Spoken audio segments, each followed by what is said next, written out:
بریلی شریف کے جو محدث اعظم تھے 2008 میں ان کا وصال ہوا، چراغ رضویت حضرت علامہ شاہ تحسین رضا خان صاحب رحمۃ اللہ۔ یہ بھی بہت بڑا حسن ہوتے ہیں دھرتی کا، جو لوگ نبی پاک کی حدیثوں کو آگے بیان کرتے ہیں۔ لگ بھگ 40 سے 50 سال علامہ تحسین رضا صاحب نے بریلی شریف جو دنیا اہل سنت کا مرکز ہے وہاں بیٹھ کر حدیث پاک پڑھائی، لیکن چونکہ یہ لوگ کرامتیں نہیں نا مشہور کرتے اپنی، لہذا خود بھی زیادہ مشہور نہیں ہو پاتے، سیدھے سیدھے بیٹھ کے رسول اللہ کا دین پڑھاتے رہتے ہیں تو دنیا جانتی نہیں۔ یہ اعلیٰ حضرت کے جو بھائی تھے نا مولانا حسن رضا، ان کے پوتے تھے مولانا تحسین رضا، بریلی شریف میں شیخ الحدیث تھے، اور اتنا زبردست آدمی تھا کہ مرجع تھے آپ۔ سائیکل رکشے پہ بیٹھ کر جب آپ اپنے گھر سے مدرسہ جایا کرتے تھے نا تو وہ چند منٹوں کا سفر 2 گھنٹوں میں طے ہوتا تھا۔ ہندو آ جاتے تھے سلام عرض کرنے، مسلمان گلیوں میں کھڑا کر لیتے۔ یار وہ کتنے عظیم لوگ ہوتے ہیں جنہیں لوگ اپنا دکھ بتا کے اپنا دکھ ہلکا کرتے ہیں۔ گھنٹوں لگ جاتے دارالعلوم پہنچتے، کوئی کہتا حضور بیٹا بیمار ہے دعا کر دیں، کہتا بے اولاد دعا۔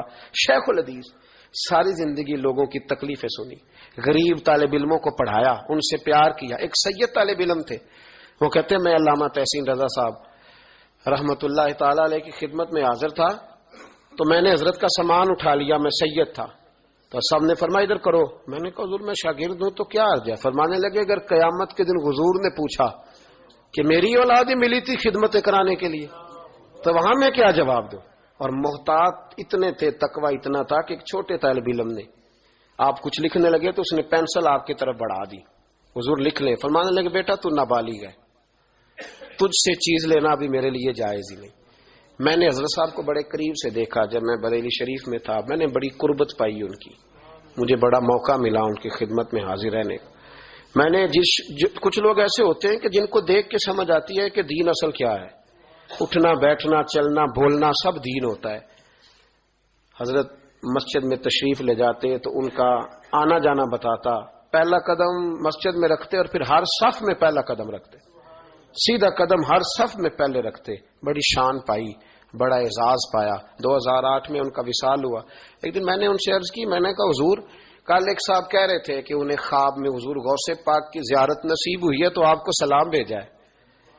عرس رضوی میں 2007 کے عرس اعلیٰ حضرت میں موجود تھا تو میں نے کہا وہ کہتے ہیں کہ علامہ تحسین رضا صاحب رحمۃ اللہ علیہ کو سلام بھیجا ہے، تو فرمانے لگے نہیں وہ مجھ سے محبت کرتے ہیں تو محبت میں انہیں یاد آ گیا ہوگا، ورنہ میں کہاں اور غوث پاک کہاں۔